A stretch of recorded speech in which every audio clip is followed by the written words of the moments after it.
Who's sick enough to even buy Beyonce merch? Like, who cares? Ain't that a kick in the head?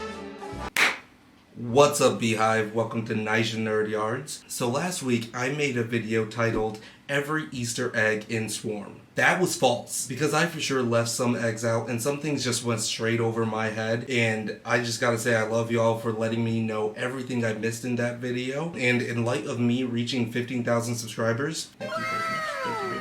I just wanted to say thank you and go through some of the comments that you guys left behind. It was just a good time for me to pay homage to the comment section. You guys blew that thing up. We're in the Beehive, we're in the red room right now, and I'm just going to go through some of your guys' comments and see exactly what y'all talking about. So I think I actually got the most comments about the junk food. What exactly was the significance of Dre looking like a Goya painting after her first kill and her anti-vegetable diet that she had going on throughout the series? So this first comment is from Elizabeth Olasanya 7470. I'm gonna butcher every single one of these usernames. I don't know how to read. I think the junk food shows another facet of obsessive addictive personalities. You can be addicted to a person, food, your phone, and even hurting people. The scene where she revisits her foster parents, she places her gun on the table next to her phone and food. Those are the three objects of her obsessions. Pretty good screenshot. Notice when she no longer has access to the phone, she stops eating junk food, is a bit more cool, calm, and doesn't straight away kill the GF for not liking Nyjah. She is no longer feeding into her addictions, maybe because she had to detox from her phone and learn how to not be as obsessive with things and people. I definitely think that you're onto something there, because when we're looking at like Dre and her personality throughout the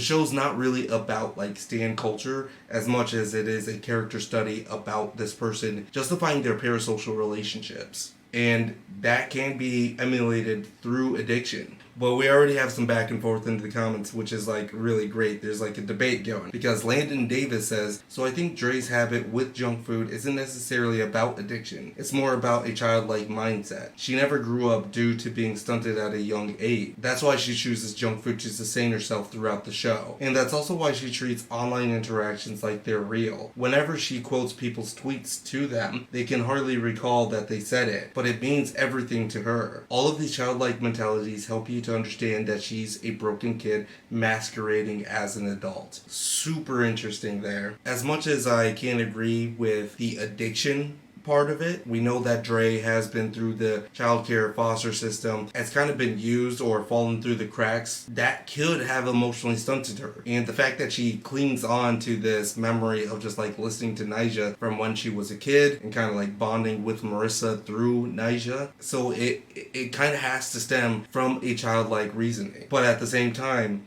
can't that still be addiction if it's stemmed from a childlike reasoning? One of the top comments here, there needs to be more weird black misadventures like this. It makes me think of Atlanta, of course, but also Zola. And I completely agree with this. Let black actors, let black creators experiment outside of the generic, you know? I don't need a Will Smith slave movie. Just like Swarm is based on viral events about Beyonce, Zola is based on a viral Twitter thread from 2015. In this Twitter thread actually resulted in a Rolling Stones article. It says, Zola tells all, the real story behind the greatest stripper saga ever tweeted. But Zola's actually true. Narratively true, where Swarm is kind of like picked from different pieces of reality but then compiled into this narrative. If you haven't watched it, go check out Zola.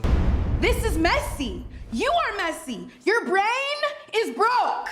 Why you on my Twitter? Why you on my Facebook? Why you on my Tumblr? Why are you DMing me? Sis, why are you tagging me in photos you don't know? Sis. Let me know. Yes, sis.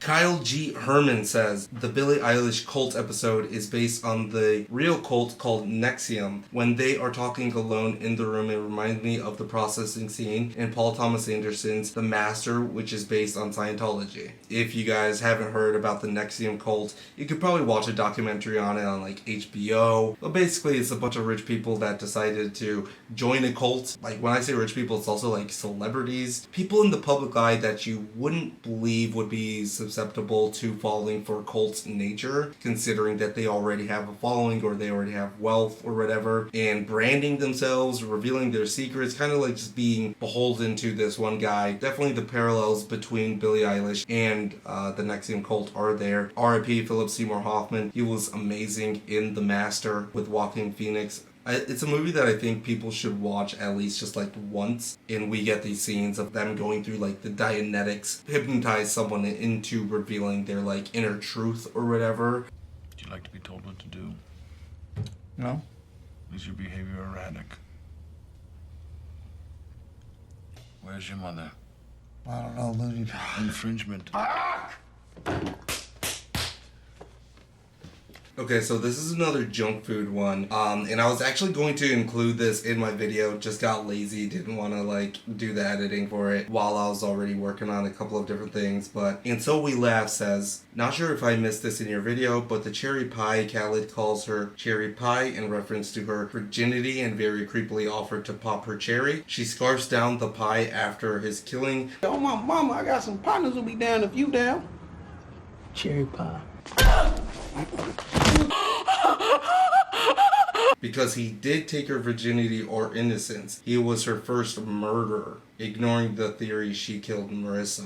Ooh. But it also looked like a pumpkin pie that she scarfed down, but his blood made it look cherry. But also, and so we laughed, you just brought us to one of the biggest theories that kind of changed the whole show, and that's if Dre killed Marissa. Did Dre kill Marissa? I have read so many comments about this theory. And at first I was just like, fuck no. Hell no, she did not kill Marissa. Why would she do that? But all of the Dre killed Marissa crowd, y'all have definitely made a good argument.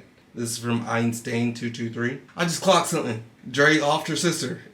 The last episode shows us what might have happened between Dre and Marissa. Also, Dre texts herself from Marissa's phone throughout. So the initial text may well have been Dre texting herself from Marissa's phone. Dre offs that girl via strangulation, as she may well have done with Marissa. Monique is my muse says that you missed the fact that Dre more than likely killed Marissa. And then right below that, pray for us 955. She definitely killed Marissa. Yeah, so there's people in that camp for sure. Incognito 3599. Dre unalived Marissa. Rashida was also in a lime green outfit like Marissa when Dre unalived her, and they had an argument eerily similar to that of Marissa and Dre's. Dre is selfish and used most of her money to buy Nyjah tickets, while Marissa had to ask her parents for money. As pointed out in episode 6, when her mother said that she always asked them for rent money, she being Marissa, as well as when Marissa's father Leon said that she always paying the rent exactly like Rashida.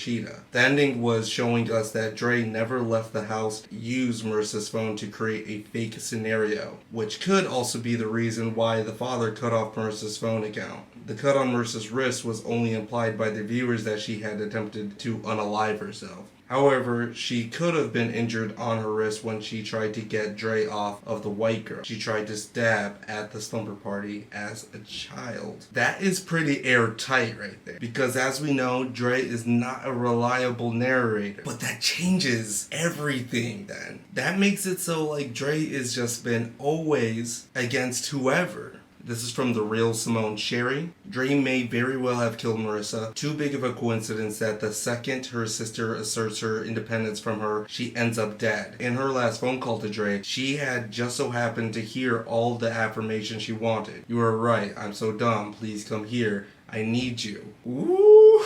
I read these comments and I'm like, yeah, Dre killed Marissa? Probably. So this is from Solo Mem Abuse 4219. Also in episode 1, she spent money she didn't have on the concert ticket and offered them to Marissa just before she went off with Khaled. Khaled and Marissa were supposed to go to Atlanta for Marissa's birthday. This is the same episode that Dre's anchor Marissa passes. I guess in many ways the ending ties back to episode 1. Dre, now Tony, is in Atlanta. She buys tickets with money she doesn't have for her and Rashida's anniversary. Rashida, Tony's anchor passes too. I think the death of Dre, Tony's anchor, gives birth to a new persona. So this commenter is actually bringing up the point of like how the first and last episodes have these parallels, right? Okay, and this one's from Amina Takone. I'm a firm believer that Dre killed Marissa. Number one, why Marissa have blood behind her head? Okay, was that blood or not? It may have just been lighting, I'm not sure.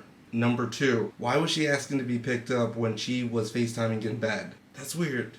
That's weird. Did she send videos? Because you're not leaving a message on FaceTime. Dre, I FaceTimed you again. Please fucking pick up. Where the fuck are you? So, are we seeing videos that she sent to Dre when she got home? Number three, she found Marissa's phone near a bloody napkin. And Marissa did the exact same thing that Tony's girlfriend at the end of the series did by saying no to the tickets. I was always confused on how she killed herself, but there's blood in places she wouldn't be able to logically hurt. I think what is driving the narrative for Dre killing Marissa is definitely the parallel, the beginning and the end. Why were they so similar, if not to draw the conclusion that possibly the same thing happened? The first time we see Dre disassociate, Marissa left her. There's this theme of abandonment. Every time that Dre is about to be left, or she is being left by someone she cares deeply for, she's just gonna straight up kill them. So,